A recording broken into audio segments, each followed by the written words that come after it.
In the steel-grey waters of the Mersey in 1937, a weapon of a new age was born, not forged in the fire of a gunsmith, but riveted together in the colossal yards of Camel Laird. She was the HMS Ark Royal, a name that echoed back to the defeat of the Spanish Armada. But this incarnation was something entirely different, a floating airfield designed to project British power to the farthest corners of the oceans. She was the first large, purpose-built aircraft carrier of the Royal Navy, a 20-2-1000-ton behemoth that would become the most hunted ship in the German Navy's hit list. To the British public, she was a symbol of defiance. To the Nazi propaganda machine, she was a ghost, a vessel they claimed to have sunk time and time again, only for her to rise from the dead and launch her sting against the enemies of the crown. This is the story of the old Ark, a weapon not of caliber and rifling, but of speed, air power, and an unshakable spirit that defined the naval war in the Atlantic and the Mediterranean. The war was only days old when the Ark Royal first tasted the bitterness of combat, proving that this new style of warfare would be fought with razor-thin margins between life and death. It was September 1939, and she was hunting U-boats in the western approaches, a dangerous game where the hunter could easily become the prey. The German submarine U-39 spotted the massive carrier and fired a spread of torpedoes, the underwater killers streaking towards the Ark's hull. It was only the sharp eyes of her lookouts and the violent turn of the helm that saved her, the torpedoes exploding harmlessly in her wake. In retaliation, her escorting destroyers pounced, depth-charging U-39 to the surface and claiming the first U-boat kill of the war. It was a victory, but a terrifying one, that signaled the vulnerability of these floating giants. Days later, another carrier, HMS Courageous, was not so lucky, succumbing to a U-boat attack in the same waters. The Admiralty realized that using a fleet carrier to hunt submarines was like using a sledgehammer to swat a fly, dangerous and inefficient, and the Ark was withdrawn to fight bigger battles, her legend only just beginning to take shape.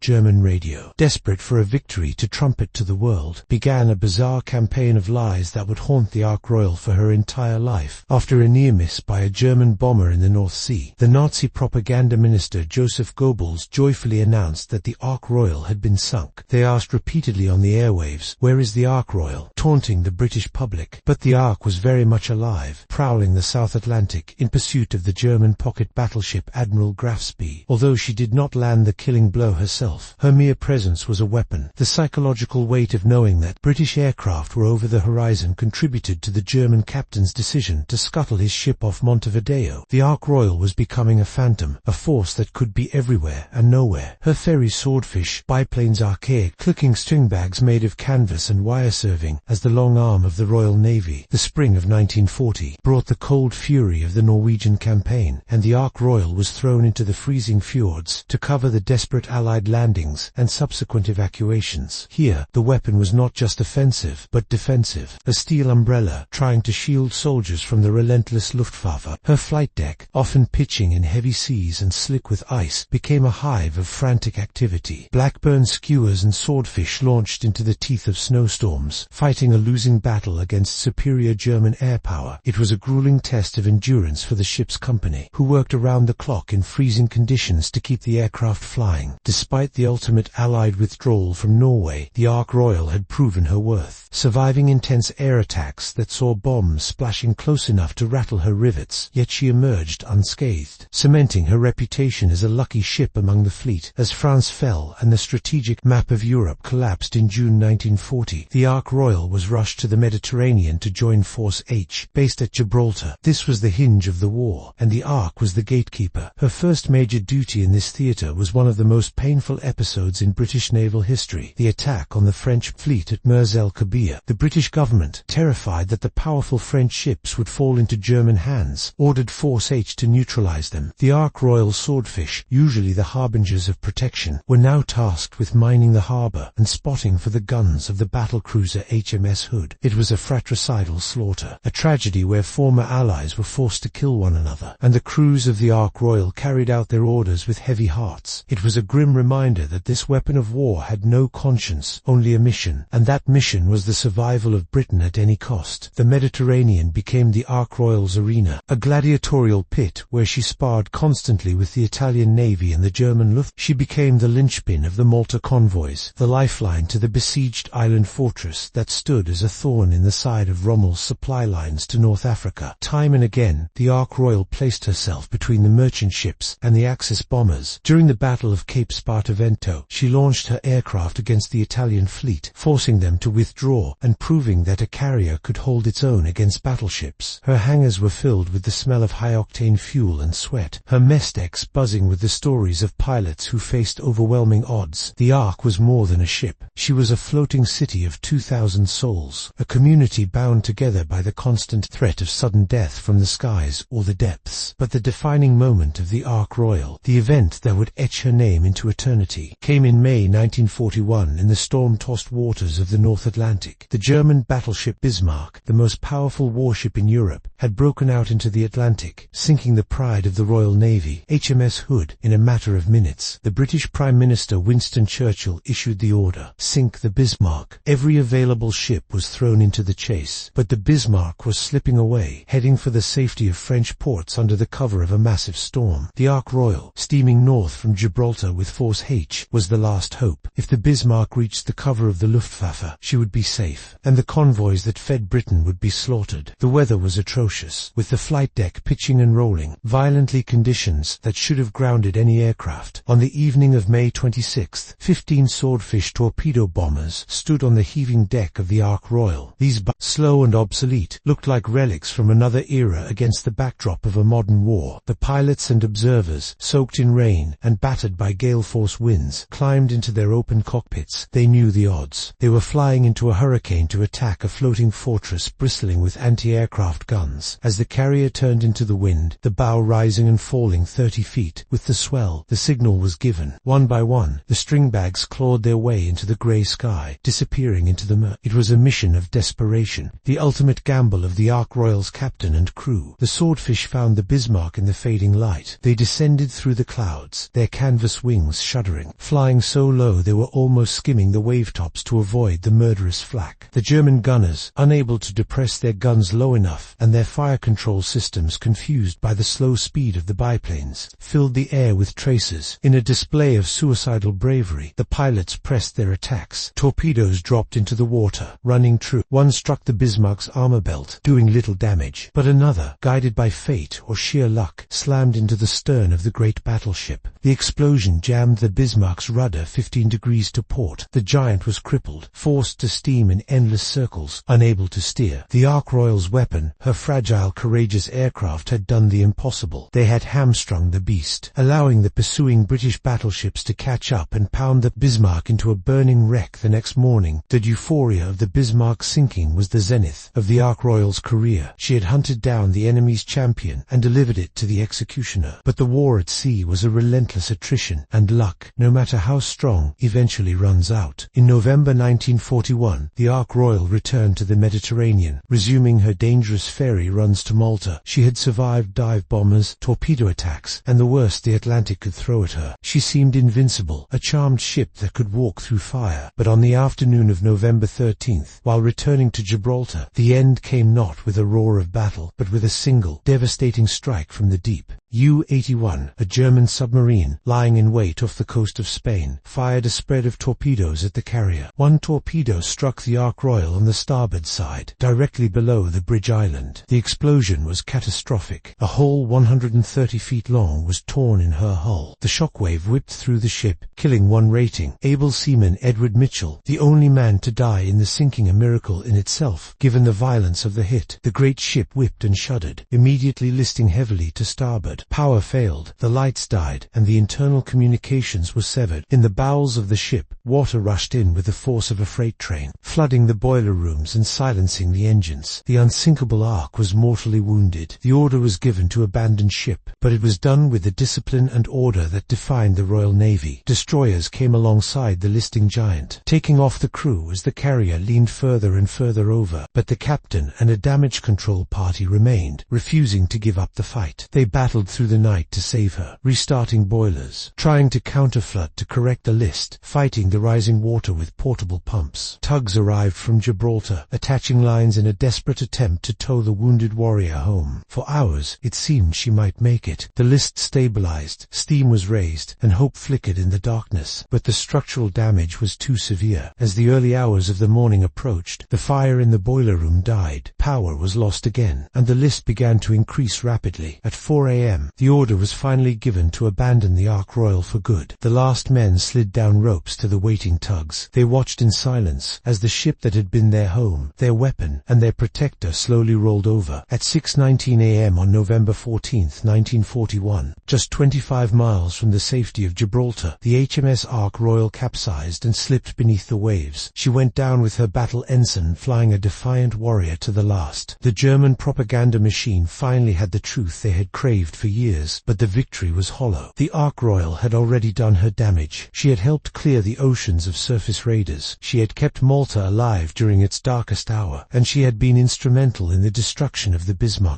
The loss of the Ark Royal was a heavy blow to the British morale, but it was also a strange kind of victory. She had shown the world that the aircraft carrier was the new queen of the sea, displacing the battleship as the primary weapon of naval warfare. Her design, with the flight deck integrated into the hull, influenced the construction of all future British carriers. But more than the steel and the tactics, it was the spirit of the ship that endured. The pilots who flew from her deck, the stokers who fed her fires, and the seamen who manned her guns carried the legacy of the Ark Royal into the rest of the war. They knew that a ship is more than a weapon. It is a living thing, forged in the camaraderie of shared danger. The wreck of the Ark Royal now lies a kilometer down on the seabed, a silent memorial to the pivotal days of 1941, when she was discovered decades later by a film crew. The debris field told the story of her violent end, but the main hull remained upright, proud even in death. She remains one of the most celebrated names in the Royal Navy, a name that was resurrected for future carriers, ensuring that the memory of the old Ark would never truly fade. In the annals of military history, few weapons have had such a profound impact in such a short operational life. She was the shield of the convoys, the eyes of the fleet, and the sword that struck down giants. From the frozen wastes of Norway to the sun-baked Mediterranean, the HMS Ark Royal was always where the fighting was thickest. She was a weapon of transition, bridging the gap between the old world of big-gun battleships and the new world of air supremacy. Her story is not just one of battles won and lost, but of the relentless tempo of naval warfare, where a ship must be ready to fight submarines one day, enemy fleets the next, and the elements constantly. The drama of her life was matched only by the drama of her death, as slow, agonizing fade after a single fatal blow, watched by the men who loved her. She was the Ark Royal, the ship that the Germans couldn't sink until she had already helped win the war at sea. In the end, the British weapon was not a single gun or a specific aircraft, but the synthesis of it all: the ship, the planes, and the crew operating as one unified force of destruction and defense. The Ark Royal proved that a ship could become a legend, a character in the great drama of the Second World War that was as recognized and feared as any general or politician. She sailed into history not just as a pile of metal and rivets, but as the embodiment of British naval resolve, a weapon that, even when resting on the bottom of the ocean, had already secured its place in the pantheon of legends. The sea has claimed her, but the history books will never let her go.